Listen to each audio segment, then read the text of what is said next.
In today's video, I'm going to give you some super simple tips that are going to help you break that 80 barrier. Some are technical and some don't even require you changing your golf swing.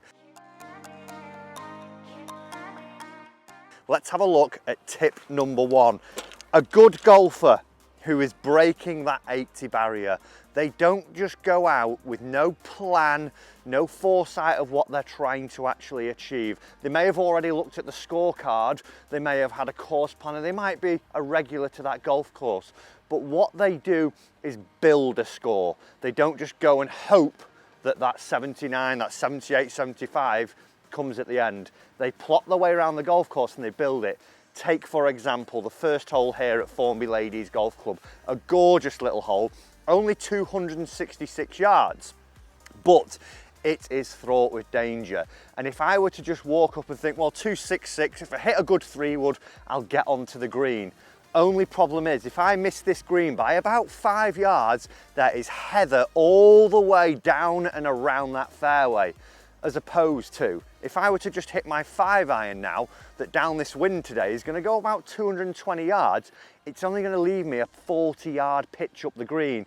I've got a big portion of fairway to play to, and then I've got that 40-yard pitch, so 40 yards should hopefully get up and down from there. If not, I'm not really bringing that bogey, double bogey, lost ball into the equation, but I've still got the chance of building my golf score. So don't just look at the scorecard and think, oh, short hole, I'm going for it, or long hole, gotta whack it.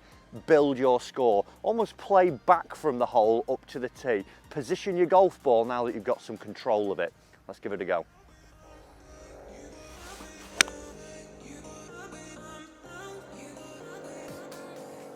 Perfect, slap bang down the middle and I've got that easy little pitch into the green. Let's go and take a look at the next tip.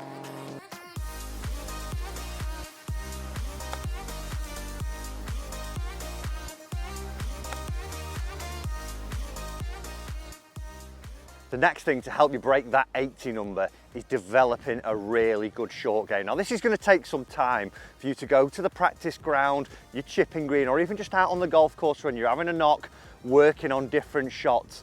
The person who's breaking 80 has the ability to hit the high shot over the bunkers.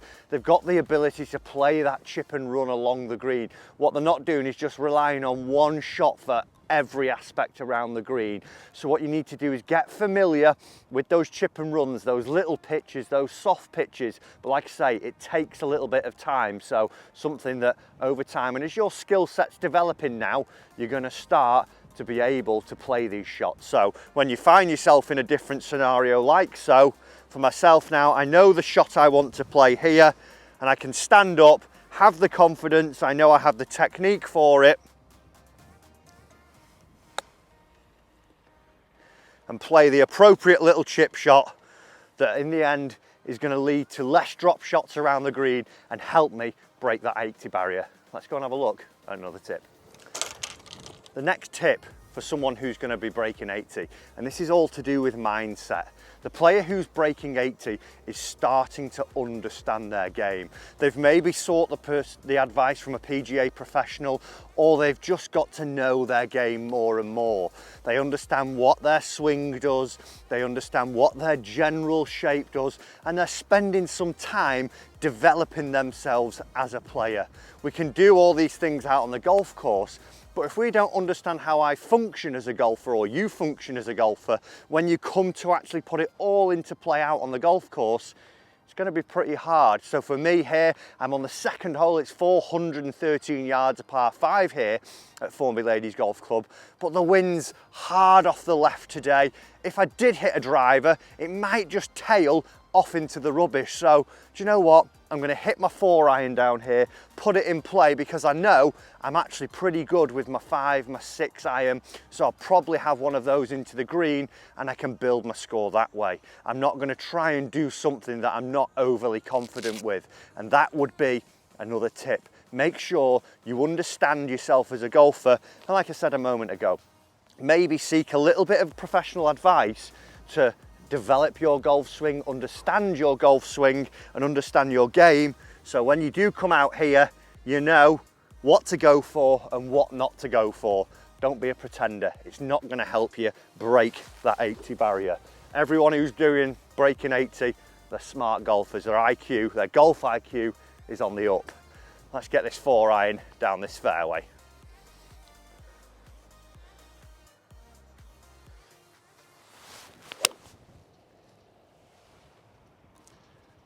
There we go, slap down the middle. Even with my little fade, you know what, I've just caught, it's just actually bouncing just to the right side of the fairway.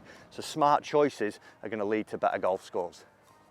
The next thing that a player who is breaking 80 will do is understand their yardages. Most average golfers leave the golf ball short of the hole on an approach shot. So for me now, as I stand to my golf ball, I have 162 yards. Now you've got to know your yardages. Like I say, most golfers will leave their ball short of the hole, and if it's not getting up there, the chances are I might catch some trouble at the front, I might get onto the green, but then the pin's at the back and I've got a 50, 60, 70 foot putt, and all of a sudden I bring 3-putt into the equation. If we watch the pros on television especially, we always see they're somewhere around pin high. And even if you're looking to break that 190 barrier, knowing your yardages is a crucial thing. So for me, I know that my 8-iron goes 165 yards.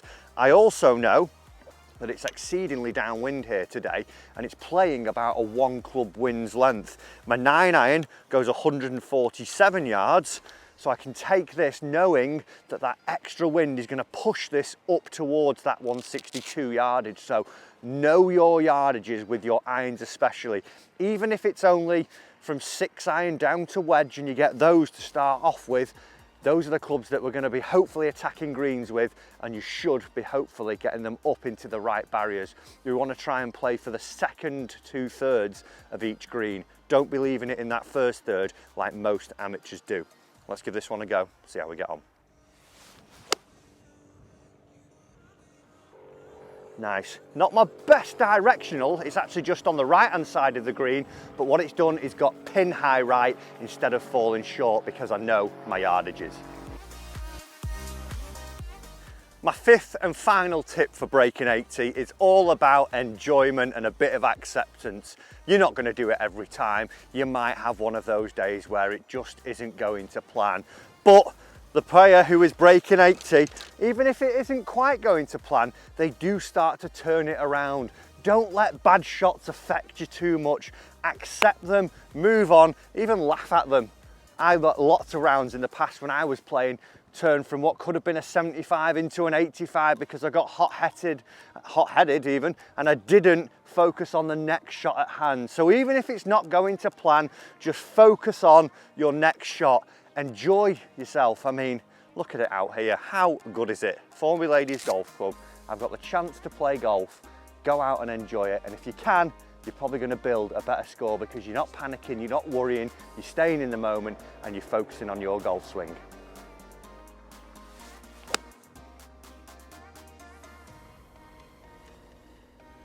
So there we have it, 5 tips to break 80. Hope you've enjoyed them, guys. Enjoy your golf, and I'll see you in your next lesson.